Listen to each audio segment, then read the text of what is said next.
Thank you, Chris, and thank you, Chris.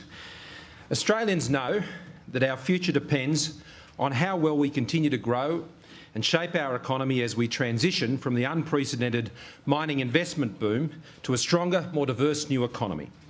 Australians have clearly said that we must have an economic plan to make this economic transition a success.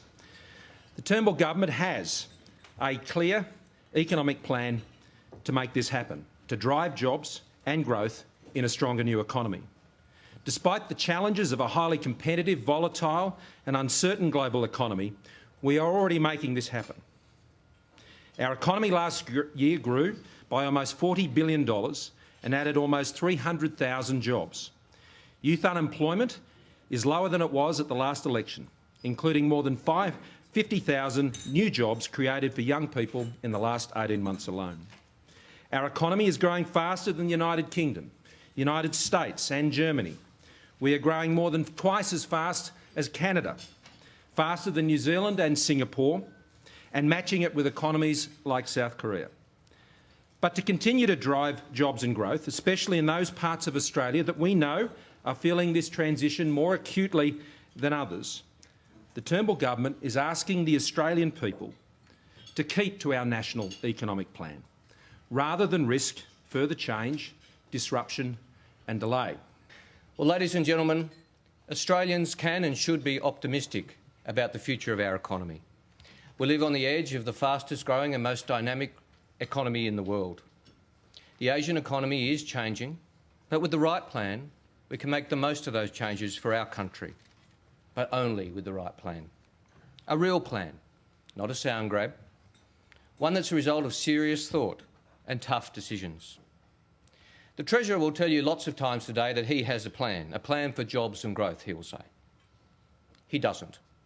He has a slogan, and it's got 3 words in it. A tax cut for big business, reluctantly costed and completely unfunded, is not a plan. It's fiscal recklessness, belying the wrong priorities. It's a tax cut only settled on after the other options were tried and failed. Plan A was to increase the GST. The Treasurer was overruled. Plan B was state income taxes, a thought bubble which rightly lasted only 48 hours. And Plan C is the corporate tax cut. Why should we believe that a big business tax cut is the answer when it's not even this government's first choice? What's your big idea? Inspire us. In the budget several weeks ago, we set all of that out. In that budget, we set out the national economic plan that went through 6 key areas. The first of those was building on our national science and innovation agenda. The second of those was the defence industry plan that spreads across the supply chain right around the country, taking the decisions that the previous government didn't take for 6 years and let those states in particular that depended critically on those decisions to languish over that period of time.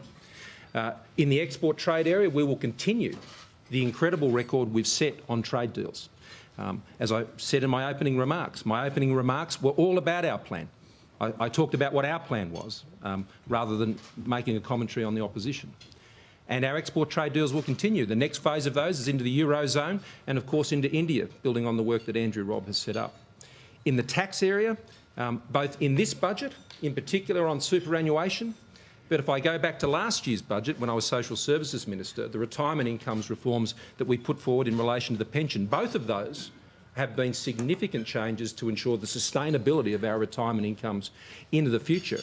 And of course, the enterprise tax plan, which is actually going to give small and medium-sized businesses, right off the bat, on the 1st of July of this year, if you are a $2 to $10 million business with a turnover in that range, you will get a company tax cut to 27.5%, access to the instant asset write-off and the rest of it.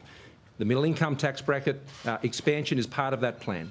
And finally, to go to the last 2 points, of course, we're cracking down on multinationals in a way that is never done before and certainly wasn't done under Labor. And we're moving towards a position of budget balance by not spending more than we save. And we're not using taxes to fund higher and higher levels of spending. This is the discipline and living within your means that means that I can give a real commitment to those students at St John's, because the money I'm committing to that, 1/3 increase in public school funding over the next 4 years, is paid for. That's our commitment, that's our plan, and that's what will produce jobs and growth in a transitioning economy. Mark, first and foremost, education. I mean, it will be a hallmark of our government, and frankly, it will be a hallmark of my approach as Treasurer. As Treasurer, I'll be focused like a laser, working with the Education Minister on improving educational outcomes and fairness.